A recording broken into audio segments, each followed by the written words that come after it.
Now we're to the point where we're going to mount our maxillary cast on our articulator. We have our indexing notches here.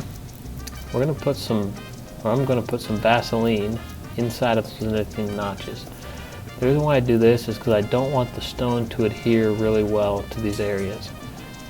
If and when I separate the cast from the mounting stone, I want the stone to be removed out of these indexing notches easily and not break off inside of them.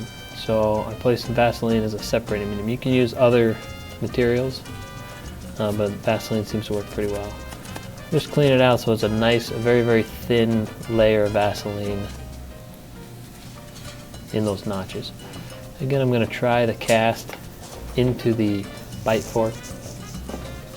Make sure the articulator closes well and I know what to expect when I mount it.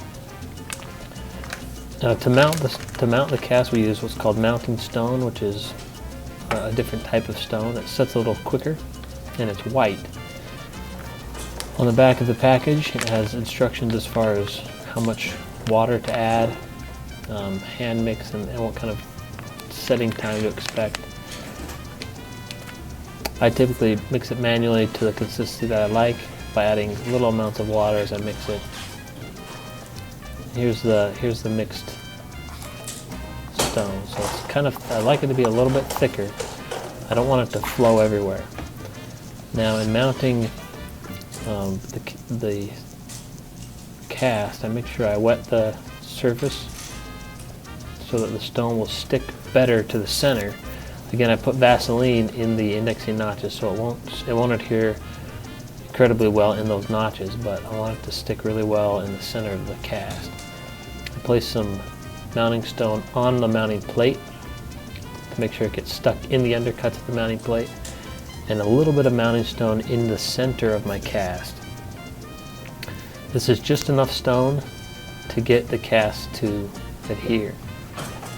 As I close the articulator, I need to make sure my cast is seated all the way into the bite fork, and I close the articulator all the way down until it touches the anterior guide plate, and it won't close any further. Next, I'm going to go and clean off any extra stone, just with my finger, so I have a nice smooth surface that's a little bit concave. I want it to be concave so that I'm going to go and add more stone to this area later, and I want to make sure that all the new stone I add is at the surface and there's no extra hardened stone that's sticking out of the new stone I'll add. So I hold this for about 2 or 3 minutes until it sets all the way.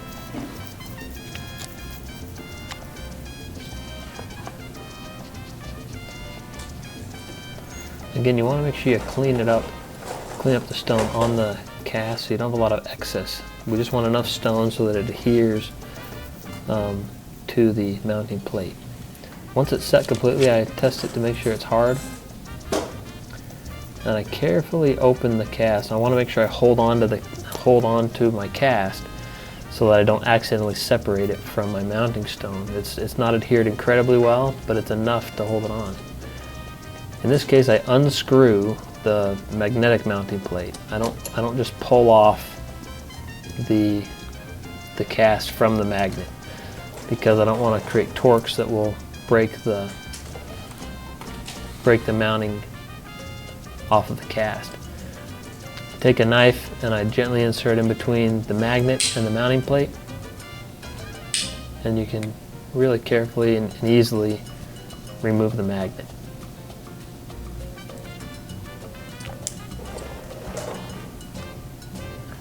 Without creating any excess forces that could threaten to break the mount off. Reattach my magnetic mounting plate, and here is my mounted maxillary cast. Now it's very rough looking. It's relatively clean on the top of the mounting plate, which is what I want. Again, it's rough looking, it's all concave, and I'm going to cover that with stone later.